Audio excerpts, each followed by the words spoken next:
Salut la Bulls Nation, bienvenue sur French Bulls TV. Chicago s'impose à Détroit 94-88 pour remporter son premier match de la saison régulière. Et c'est un événement, puisque mine de rien, ça faisait depuis 2016 qu'on n'avait plus gagné notre premier match de la saison régulière. Donc ça remonte, imaginez, je faisais même pas encore de vidéos sur cette chaîne YouTube à l'époque, il n'y avait pas de chaîne YouTube, il n'y avait pas de vidéo, rien.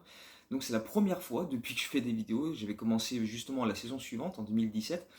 Donc c'est la première fois que je peux faire une vidéo en disant on a gagné notre premier match de la saison et on est avec un bilan positif, ce qui là aussi n'était plus arrivé depuis bien longtemps, puisque c'était en mars 2016, la dernière fois que les Bulls avaient un bilan positif, début mars 2016, la fameuse saison avec Rondo, Dwayne Wade, etc. Donc c'est dire si ça remontait, hein, on a quand même enchaîné les saisons franchement dégueulasses depuis. Mais voilà, donc c'est plaisant. Il y a quand même beaucoup de choses à dire sur ce match. À commencer par Zach LaVine. Merci Zach, parce que un match absolument phénoménal pour nous sortir un petit peu du pétrin en première mi-temps notamment. 34 points, 11 sur 17 au tir, donc efficacité maximale pour un joueur qui était déjà à plus de 60% au true shooting l'an dernier. 11 sur 11 de lancer franc, et ça aussi c'est très bon. Même si il y en a 6, c'était en toute fin de match parce que les Pistons faisaient faute pour manger le chrono, enfin pour stopper le chrono plutôt. Mais voilà, ça reste quand même quelque chose qui était rare l'an dernier. Je l'avais dit dans la dernière vidéo, Zach LaVine, la saison dernière, il n'y a que 5 matchs où il a eu au moins 10 lancers francs. Donc là, il commence par un match à 11 sur 11, c'est très propre. Et en espérant que là, ça se poursuive et que ça arrive quand même un peu plus régulièrement cette année. Mais voilà, il nous a euh, tiré une bonne épine du pied parce que la première mi-temps, notamment, on a eu beaucoup de mal offensivement. C'était très en demi-teinte parce que beaucoup d'approximation, du jeu un peu trop statique. C'était un peu chacun son tour, mais de manière individuelle. Il n'y avait pas vraiment une grosse circulation de balles. Pas beaucoup de bons shoots vraiment. C'était un coup DeRozan, un coup Vucevic, mais voilà, plus des actions individuelles que vraiment voilà, une balle qui circule bien pour ensuite obtenir un bon shoot ouvert. Et en plus, voilà, on a vu un Vucevic très nerveux au départ qui se plaignait de l'arbitre de ne pas recevoir de coups de sifflet, qui a pris une technique pour ça, qui s'est pris plusieurs paniers sur la tronche parce qu'il se faisait exploiter en défense par les Pistons et notamment Stewart. Donc ça donnait un début de match un peu compliqué sur le plan offensif. D'ailleurs, on a inscrit que 14 points dans les 12 premières minutes. Ça a été un petit peu difficile.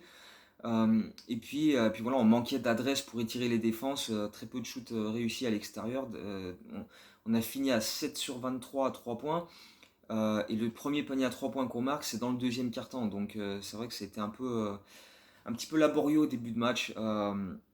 Et voilà, il a fallu ce coup de chaud de Zach LaVine dans le deuxième quart-temps pour nous relancer un petit peu, mettre quelques points au tableau d'affichage, aider aussi Vooch à se mettre un petit peu dans le match en lui donnant 2 passes décisives.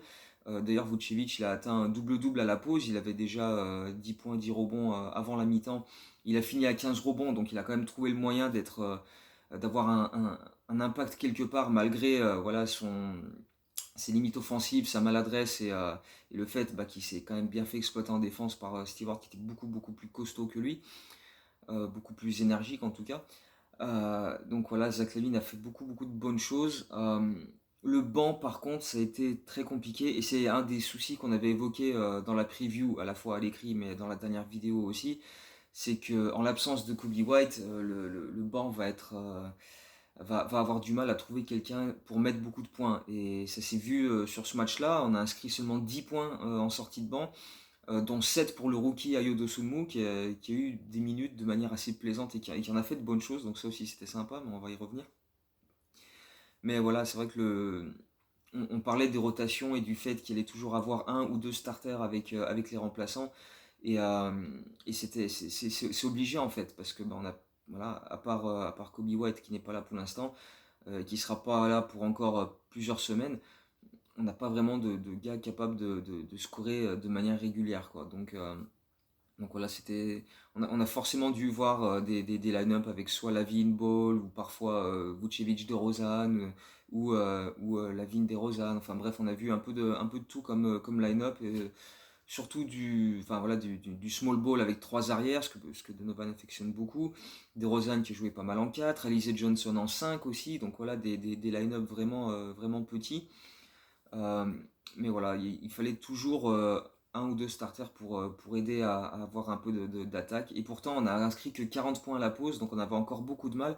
Heureusement, ça s'est quand même bien décanté ensuite. Euh, Milieu du troisième quart-temps, on a commencé à proposer un peu plus de mouvement, une circulation de balles un peu plus fluide, un petit peu moins de déchets aussi, parce qu'on a perdu plusieurs ballons en première mi-temps, c'était un peu emmerdant. Mais voilà, petit à petit, on a commencé à trouver un peu notre rythme de croisière et on mettait un peu plus de paniers simples, alors qu'en première mi-temps, de Rozan, Vucevic, des lay-ups, des shoots à 3-4 mètres, il n'y a rien qui rentrait, donc c'était un peu compliqué. Mais voilà, après, ça s'est amélioré au fur et à mesure du match. Mais ce qui était constant tout au long du match, c'est la défense. Alors forcément, il y a eu deux trois petits moments par-ci par-là avec des pick and roll pas forcément bien couverts et Vucevic un petit peu exposé. Un ou deux shoots à 3 points de Détroit qu'on a laissé grand ouvert. Heureusement, ils n'ont pas vraiment su en profiter parce que pareil, je crois qu'ils ont fait 6 sur 28 à 3 points, donc ils en ont pas profité. Mais à part voilà, quelques passages par-ci par-là où il y a eu quelques oublis, quelques manquements, le reste c'était quand même très très solide. Lonzo Ball a été énorme dans le pressing défensif, toujours pour essayer voilà, les mains actives, pour essayer de couper les lignes de passe, anticiper ce que va faire l'adversaire et venir couper. J'ai noté aussi une volonté farouche de toujours vouloir passer sous le screen adverse au lieu de le contourner et perdre du temps. Ça n'a pas toujours été faisable, mais en tout cas, il y a toujours eu cette envie-là de vraiment passer sous le screen et passer devant le joueur qui faisait le screen plutôt que derrière. Euh, voilà, c'était voilà, toujours rester collé à son vis-à-vis, contester les shoots, euh, gagner la bataille du rebond, ça a été important. On a gagné la bataille du rebond sur ce match-là, ce qui est quand même pas simple, parce que Détroit a quand même une équipe avec des intérieurs assez costauds, donc ça c'est plutôt un bon point. Et puis voilà, au fur et à mesure, on a réussi grâce à ça à reprendre un petit peu les devants dans ce match-là. Il y a eu deux contre-attaques de Ayo Dosunmu en fin du troisième quart-temps pour passer devant et finir le quart-temps en tête. Ayo Dosunmu qui est fini avec 7 points, donc voilà, 7 des 10 points du banc. Mais voilà, je m'attendais pas tellement à ce qu'il joue, ou pas autant. Et puis il a montré de très très bonnes choses, autant dans l'impact défensif, parce que autant lui que Caruso, que Lonzo Ball, en termes voilà, pressing défensif permanent, d'envergure avec ses longs bras, de résister au contact quand son adversaire part en drive et vraiment le bloquer. Voilà, je pense que ces trois-là, ils peuvent vraiment faire un bon taf. Et ça peut ne pas être étonnant de les voir parfois, tu vois, ne serait-ce que 2-3 minutes, tous les trois alignés dans des line-up small ball, ça peut être défensivement quelque chose d'assez intéressant. Euh, Malgré tout, Détroit n'a jamais été vraiment très très loin au score. On a, ça a toujours été un match très serré. Il n'y a aucune équipe qui a eu, il me semble, au-delà des 10 points d'avance, voire même 8 points d'avance. Je crois que c'est le maximum, le plus gros écart qu'il y a eu dans ce match-là. Et plusieurs fois, les Bulls ont raté l'opportunité de vraiment tuer le match, quoi, où on avait 6 points d'avance, on avait réussi un stop défensif, mais on n'arrivait pas à marquer ce fameux panier qui nous aurait vraiment libéré un peu. Je revois DeRozan qui envoie un mid-range, ça tape autour du cercle et ça ressort. Des lay-ups qu'on a encore raté aussi. Euh, Ça a été, voilà, on a vraiment mis du temps avant de se mettre à l'abri. Il a fallu attendre les dernières minutes, tout simplement, la dernière minute même, avec un line-up où on a eu Caruso avec quatre autres titulaires, à savoir Vucevic, Lavin, DeRozan et Ball, pour apporter sa défense tout simplement. Et ça a apporté ses fruits parce qu'il y a eu deux stops défensifs consécutifs. Enchaînés par des lancers francs pour Zach Lavin qui a donc mis 6 de ses 11 lancers francs dans la dernière minute pour assurer la victoire. Euh, mais voilà, on a été constant défensivement tout au long du match, bon, à 2-3 passages près, forcément, c'est toujours un peu compliqué d'être au top pendant 48 minutes. Mais sur la fin de match, on a vraiment su sortir les stops défensifs qu'il fallait et empêcher Détroit de revenir parce que voilà, ils ont quand même beaucoup poussé en exécutant des très bons pick and roll pour aller attaquer le cercle. Il y a des matchs comme ça, l'an dernier, on aurait pu craquer sur la fin et on a craqué sur la fin sur certains matchs comme ça. Donc c'était bien de tenir celui-ci, faire les stops défensifs quand il a fallu les faire et ensuite assurer au lancer franc et aller chercher cette bonne victoire. Donc forcément, voilà des choses qui ont pas été géniales, des trucs à régler, mais c'est normal, ça reste le premier match de la saison régulière. Patrick Williams, par exemple, a loupé 90% du training camp, Kobe White est toujours pas là, il y a encore des automatismes à régler. On rappelle qu'il y a 9 nouveaux joueurs, dont deux titulaires, donc voilà, c'est quand même encore en cours, ça peut pas se faire comme ça. Mais voilà, en termes de l'intensité défensive et de la continuité qu'on avait dans l'intensité défensive, rien que ça, c'est déjà une très très bonne nouvelle. Après l'attaque, ça va finir par se mettre en place et je pense pas que DeRozan ou Vucevic vont rater autant de paniers faciles chaque soir, quoi. Ça va forcément rentrer parce qu'il y a eu quand même de bons tirs la plupart du temps. Parfois, bon, un petit peu DeRozan, c'était un peu forcé en début de match, mais dans l'ensemble, et au fur et à mesure du match, c'était quand même de plus en plus fluide. D'ailleurs, DeRozan, il avait très mal démarré. Au final, il finit à 8 sur 17 au tir, je crois, ce qui est donc plutôt correct. Lonzo Ball, pareil, on l'a pas trop vu en première mi-temps offensivement. Il a mis les deux paniers à 3 points en deuxième mi-temps, mais c'est surtout sa défense qui était extraordinaire. Caruso, pareil, ça a été extraordinaire c'est ce pressing défensif permanent, il se jette sur les ballons au sol, il va provoquer l'erreur adverse pour récupérer des possessions. Je sais plus quel carton débute par une perte de balle de Lonzo Ball, et sur la remontée de balle adverse, Caruso vient presser et provoque une erreur adverse pour récupérer une possession. Je crois que c'est le début du troisième carton, quelque chose comme ça. Donc c'était vraiment euh, voilà, toujours une activité incessante pour perturber l'équipe adverse et récupérer quelque chose à exploiter. Donc ça, c'était vraiment très très plaisant. Donc voilà, maintenant on va profiter de ce succès en sachant que voilà, on a posé des bonnes bases défensives, mais il y a encore beaucoup de choses à développer en termes d'attaque. Ça viendra comme on l'a dit tout l'été et dans les previews. L'attaque, il y a quand même un potentiel pour tourner qui est quand même assez intéressant. Donc, euh, donc voilà, maintenant il n'y a plus qu'à le montrer sur le parquet. Il y a des, des passages qui nous font dire que ça va le faire, quoi. Donc il n'y a pas vraiment de souci à ce niveau-là. Ça va juste prendre un petit peu de temps, mais c'est pas vraiment trop un problème dans ce début de saison. Sachant aussi que là, les prochains matchs sont quand même assez abordables puisqu'on a encore les Pistons samedi.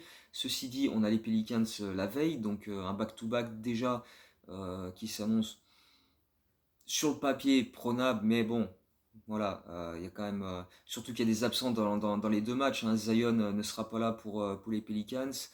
Euh, Cade Cunningham sera encore absent pour les Pistons samedi. Mais voilà, ça reste un back-to-back, donc il faut voilà, se pointer tous les jours, faire les efforts nécessaires pour ça, quoi, et pas tomber dans le piège de se dire ouais c'est que les Pelicans sans Zion, c'est que les Pistons sans Cunningham, parce que c'est le meilleur moyen de perdre ces matchs-là. Et voilà, on a vu que les Pistons étaient très batailleurs, très costauds à l'intérieur, donc on sait déjà à quoi s'attendre pour samedi. En plus, eux, entre-temps, ils rejouent pas, donc nous, avec le back-to-back et l'énergie des Pistons, méfiance quand même. Méfiance. Il y a moyen de gagner ce match-là largement, mais voilà, faudra faire le taf et aborder ces matchs-là avec sérieux. Euh, on peut évoquer Patrick Williams qui a assez peu joué, mais Donovan avait prévenu que ce serait le cas, parce qu'évidemment, comme il revient de blessure, il manque un petit peu de conditions physiques. Il n'a pas joué les dernières minutes. Comme je l'ai dit tout à l'heure, c'est Caruso qui était dans le line-up avec les 4 autres titulaires pour finir le match, ce qui est tout à fait normal vu la défense de Caruso et on en avait besoin à ce moment-là. Et puis tu peux également t'imaginer que Patrick Williams c'est pas celui qui a le plus de chances d'aller gueuler à Donovan en disant comment ça se fait que je joue pas la fin de match par rapport à des Lonzo Ball ou des Mar DeRozan par exemple. Mais bon, et puis il y a aussi le fait qu'apparemment il a pris un coup à l'épaule et il avait un petit souci à l'épaule gauche après le match. Ça ne l'a pas empêché de s'entraîner le jeudi. Billy Donovan disait qu'il était questionable pour ce soir contre les Pelicans, mais depuis il a déjà été réévalué en probable, donc il devrait être là et dans le 5 et avec des minutes. Euh, Qu'est-ce qu'on peut dire d'autre? Le banc, ouais, c'est vrai que voilà, à part Ayo et Caruso qui ont mis les 10 points. Voilà, c'est vrai que Derrick Jones Jr. n'a pas joué. Il avait déjà pas joué le dernier match de pré-saison, donc on peut pas dire que c'était une surprise de ne pas le voir jouer, mais tu te dis que quand même il avait montré de bonnes choses au départ, donc il aurait pu mériter un peu de minutes. Tony Bradley n'a pas joué non plus, c'était Alize Johnson qui était principalement le deuxième pivot. Javonte Green, on l'a pratiquement pas vu, il n'a pas eu d'impact. Défensivement, on l'a pas franchement vu, offensivement, il a très peu de ballons. Et puis Troy Brown Jr. qui était annoncé un petit peu malade avant le match, qui n'était pas sûr de jouer, finalement il a joué, mais que 4 ou 5 minutes pour pas grand chose non plus. Hein. Il a été très très peu impliqué en attaque. Voire pas du tout. Défensivement, il n'a pas franchement fait de différence non plus. Donc c'est vrai qu'au niveau du banc, pour l'instant, euh, à part Caruso et Dosunmu qui ont apporté de bonnes minutes, et Alize Johnson aussi qui a fait quelques trucs sympas. Voilà, le reste, tout ce qui est 9, 10, 11e rotation, ça a été un petit peu plus laborieux. Mais bon, là, encore une fois, c'est un premier match et ça va venir progressivement, quoi. Donc voilà, comme je disais, back-to-back maintenant avec les Pelicans ce soir, les Pistons demain. Voilà, ce sera une bonne occasion de poursuivre sur ce 1-0 et ce premier bilan positif depuis 2016.